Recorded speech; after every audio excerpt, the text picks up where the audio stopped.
our daily problems can have multiple causes. However, our psychological problems have only one: we ourselves. In psychological problems, the responsibility is ours alone. Understanding this is a first step, necessary and essential, to face them adequately and overcome them successfully. Everything that happens to us, in some sense and to a certain extent, has consequences on our internal state and on our psychological balance. Usually, we blame others or circumstances for what happens to us, and we ignore our responsibility for it. Maybe we are not responsible for having lost our job, but we are responsible for the way we accept this situation and react to it. This is something we usually do unconsciously. Some people do it well, some do it badly, and some do it very badly. Changing the way we unconsciously proceed is not easy. It requires, first of all, wanting to do it. Second, know how. And third, do it. This requires learning certain strategies and, furthermore, the will and commitment to put them into practice. In the mid-20th century, Albert Ellis, an American psychotherapist trained in the Freudian tradition, realized that psychoanalysis was not the most effective method to help his patients. As an alternative, he proposed a new model based on the Stoic idea that people are not upset by facts, but by what they think about them. This idea appears in the Meditations of Epictetus, where he assures that there is nothing good or bad, but that thought makes it so. Our evaluations and judgments about the circumstances are what give them a positive or negative character, with all that this entails. The happiness of your life depends on the quality of your thoughts, said Marcus Aurelius, going a little further. Ellis concretized this Stoic idea into a new therapeutic approach, based on a simple scheme. The ABC scheme, where A is the event, B the belief and C the consequence. His proposal was to say that C does not result from A, but from B. The approach is easy to understand, but putting it into practice is somewhat more complicated. Anxiety, stress, or any other psychological alteration that we may suffer are not a consequence of our problems, but of the interpretation we make of them.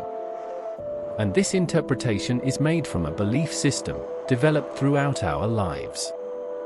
For various reasons, some people have developed an appropriate belief system and others have not. Psychologists refer to appropriate beliefs as adaptive and inappropriate beliefs as maladaptive. The former help us to overcome problems. The latter do not, and they also harm us. This therapy is focused on identifying and changing irrational thought patterns that generate negative emotions and unhealthy behaviors. Its implementation requires the assistance of a qualified professional. However, there are guidelines and strategies based on it that anyone can apply to themselves in their daily lives. Let's look at some. 1. Constant self-observation. It is essential to become aware of your own thoughts and emotions, as well as the context in which they arise. Psychologists recommend keeping an emotional diary. Although this is not essential, it can be done mentally. Once you realize what is triggering your emotional responses, you should ask yourself if you are reproducing certain thought patterns, which do not help you, in certain circumstances, which are inevitable.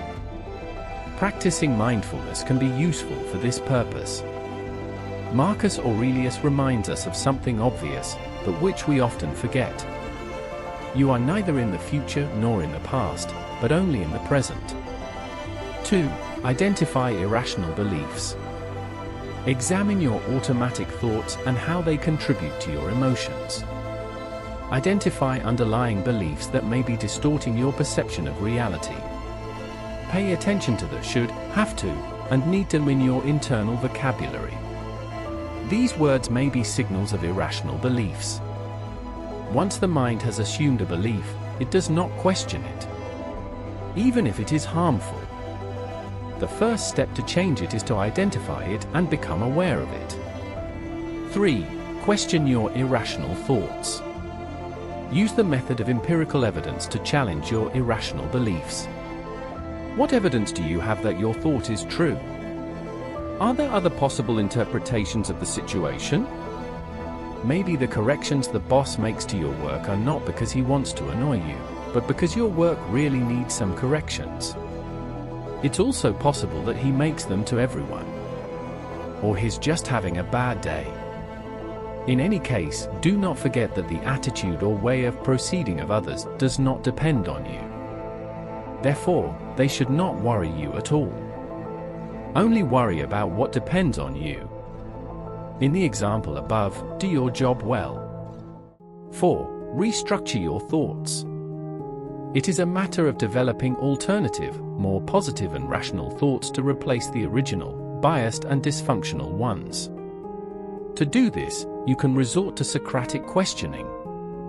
This strategy involves challenging negative thoughts from an alternative, more realistic perspective. For example, if, when facing a test, you think that you are not good enough, this thought will generate anxiety and may lead to failure. In response to this, you should question the triggering belief. In this regard, it may be helpful to focus on your past achievements and the qualities that make you valuable. This will reinforce your confidence and security, reducing anxiety and facilitating better performance. 5. Practice acceptance. Recognize and accept your emotions without judging them. Allow yourself to experience what you feel without trying to suppress or avoid those emotions. Practice radical acceptance. Accept that life is full of uncertainties and that you cannot control external circumstances. Remember the words of Epictetus. What wind is blowing? The disciple asks him. From the north, answers the master. When will the zephyr blow? Insists the pupil. Whenever it feels like it, friend, answers the wise man. That doesn't matter to you. The divinity did not make you an administrator of winds. 6. Develop frustration tolerance. Difficulty shows us who we are, said a Stoic. If you are not able to adequately manage adverse circumstances, you will hardly achieve anything. Low frustration tolerance is a guarantee of failure in any area of life. To improve frustration tolerance, it is necessary to practice patience, accept mistakes and see them as a learning opportunity, develop cognitive flexibility, learn to change strategies when one does not work, acquire problem-solving skills, strengthen self-control and assume that there are things that cannot be changed. But, above all this, there is something decisive to ensure immunity from frustration. It's called humility. Only by being humble can you learn from mistakes and grow from difficulties. It is impossible for a man to learn what he thinks he already knows, said the philosopher. 7. Encourage self-care. Taking care of your physical and mental health is essential to living a full life. Avoid work overload and include activities that satisfy you in your daily routine. If possible, away from screens. Play sports, meet friends, learn a language, do crafts, or learn to play an instrument. The possibilities are endless. Establish healthy boundaries in your personal relationships. Avoid negative or toxic people. They are easy to identify. They complain frequently, protest about anything and often speak badly of others. 8. Set realistic goals. One of the keys to success lies in setting realistic goals. Not everything is within everyone's reach, although some say otherwise. There are personal and circumstantial factors that condition us. This does not mean that many things cannot be achieved, as long as you act in the right way. Part of doing the right thing involves breaking down your goals into small, achievable steps. This will help you stay motivated and celebrate your accomplishments along the way. Big goals are achieved through small, day-to-day battles. Adjust your goals, as needed, as you learn about your capabilities and limitations. 9. Practice self-reflection. From time to time remember to come back to yourself and reflect on your actions and motives. These are the words of Emperor Marcus Aurelius. It is important to dedicate time daily to self-reflection. Do a mental review at the end of the day to see what you have done in relation to your goals. This allows you to value your progress and learn from your experiences. 10. Seek support when you need it. You can put all of the above into practice yourself. It's a matter of you setting your mind to it and doing it. Results require perseverance and will come over time if you do it right. Sometimes, however, circumstances overtake us. There is no harm in recognizing this and seeking help, professional or otherwise. But don't forget that all outside help is only a guide. Help alone will not solve the problem.